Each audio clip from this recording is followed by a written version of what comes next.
अब ये हमारा क्वेश्चन नंबर 4 जो है, ऐसे क्वेश्चंस को देख के बच्चे डर जाते हैं। डरते क्या है, गलती भी करते हैं और कुछ लोग तो छोड़ भी देते हैं। ठीक है, क्वेश्चन क्या है कि यहाँ पे जैसे 5 डिजिट नंबर बोलेगा ना, तो ये बड़ा तकलीफ की बात आ जाती है कि 5 डिजिट हो, ग्रेटेस्ट हो और इन सभी से डिविजिबल भी हो। सबसे टेंशन की बात ही है कि ग्रेटेस्ट हो और इन सभी से डिविजिबल हो। तो ज़्यादा परेशान नहीं होना है, हमें हमारा अप्रोच क्या होना चाहिए वो समझो। जैसे कि मानो अगर मैं तुमसे पूछूं कि कोई भी एक ऐसा दोनों, मानो कि तुमने ले लिया एक 4 और एक ले लो 10। सपोज ये दो नंबर तुमने लिया, राइट। और मैं तुमसे पूछूंगा कि एक बात बताओ, ये दो नंबर से डिवाइड होने वाला सबसे छोटा नंबर क्या है? सबसे छोटा नंबर तो तुम क्या बोलोगे? सर छोटा नंबर 20। 20 से नीचे तो कुछ भी नहीं होगा, राइट। और वो 20 कैसे आया? इन दोनों का एलसीएम, लोवेस्ट कॉमन मल्टीपल। तो वो क्या हो जाएगा? सबसे छोटा हो जाएगा। और मैं अब तुमसे बोलूं कि इसका दूसरा नंबर कौन सा होगा जो इससे मल्टीप्लाई होगा दोनों से एलसीएम के बाद? तो 20, सॉरी 20 तो हुआ ही, 20 के बाद अगला कौन सा आएगा? 40। क्योंकि 20 से पहले ऐसा कोई भी नंबर नहीं है जो इन दोनों से डिवाइड होगा।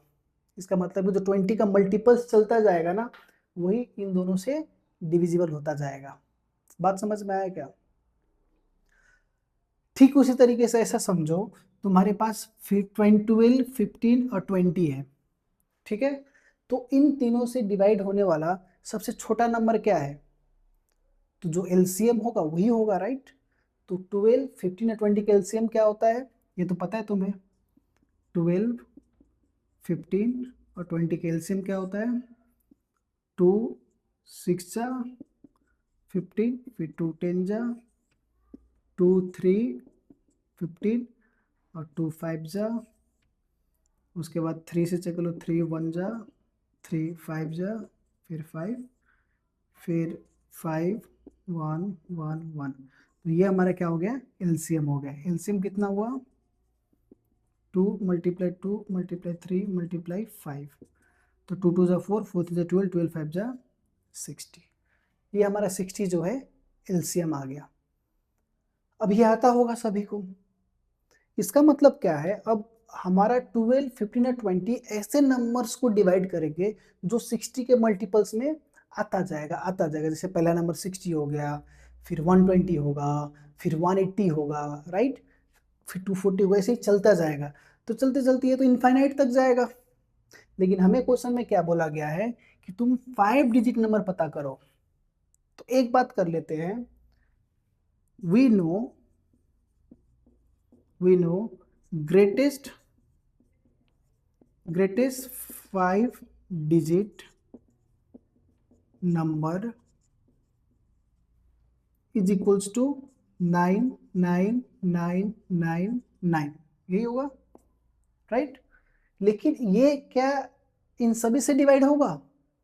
अगर इन सभी से डिवाइड होगा तो वो 60 से डिवाइड होना चाहिए, क्योंकि 60 के मल्टीपल्स में ही तो डिवाइड होता है, राइट। तो हम एक बार चेक कर लेते हैं।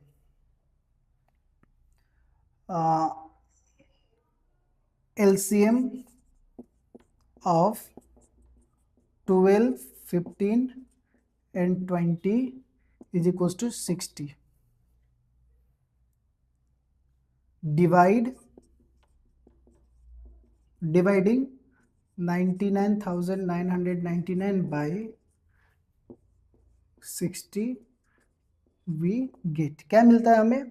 तुम डिवाइड करके देखो तो 99999 डिवाइडेड बाय जब तुम 60 करोगे, 61 जा 60, 39 बचा, फिर ये 9 नीचे आ गया, फिर 66 जा 360, राइट, फिर 39 बचा, फिर 6 जा, क्योंकि ये 9 नीचे आ जाएगा, फिर तुम्हारा क्या बचेगा? फिर 360, फिर 39 बचेगा, फिर ये 9 नीचे आएगा, फिर 60 होगा, राइट।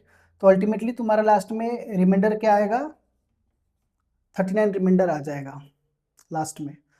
इसका मतलब क्या है कि जो ये ग्रेटेस्ट 5 डिजिट नंबर है ना, इसमें से अगर तुम 39 माइनस कर दोगे तो ये एग्जैक्टली डिविजिबल हो जाएगा 60 से, ये बात समझो। क्योंकि जो रिमाइंडर है उसको अगर तुम नंबर से माइनस कर दोगे तब तो एग्जैक्टली डिविजिबल हो जाएगा ना, ज़्यादा इसलिए तो रिमाइंडर आ रहा है एग्जैक्टली। तो इसलिए अब हम करेंगे हेंस, तो क्या लिख सकते हो तुम, hence the required 5 digit greatest number बोल दो,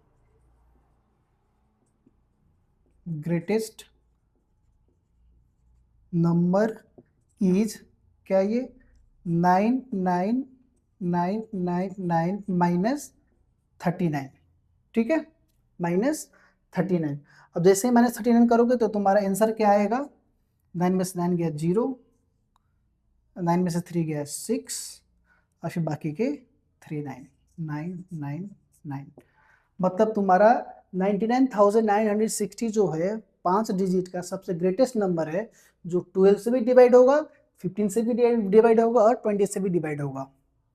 इसका मैंने एक ही सिंपल सा कॉन्सेप्ट बताया कि जो भी अगर 2 या 2 से ज़्यादा नंबर का तुमसे डिविजिबल पूछे तो वो उनके एलसीएम का क्या होना चाहिए, मल्टीपल्स होना चाहिए, बस हमने वही चीज़ इसमें अप्लाई किया है, ठीक है।